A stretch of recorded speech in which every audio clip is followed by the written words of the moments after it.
Hugolín Gavlovič, Valaská škola mravu Stodola. Hugolín Gavlovič bol františkánsky kňaz a básnik z 18. storočia. Pôsobil medzi obyčajnými ľuďmi a písal tak, aby mu rozumel fakt každý, nielen múdri páni. Dielo vzniklo v baroku, v čase silnej viery a poučovania. Veľa ľudí bolo nevzdelaných, preto Gavlovič zvolil jednoduchý jazyk a krátke básne. Valaská škola mravu Stodola je veľká zbierka poučných básní, ktoré dávajú rady do bežného života, ako sa správať k Bohu, k ľuďom aj k sebe.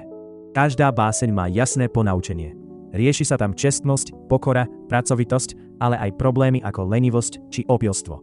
Používa príklady z dedinského života a zvieratá, aby to bolo zrozumiteľné a zapamätateľné. Názov znamená školu života a stodolu plnú morálnych rád. Dielo je dôležité, lebo patrí k základom slovenskej barokovej literatúry a bolo písané pre obyčajných ľudí.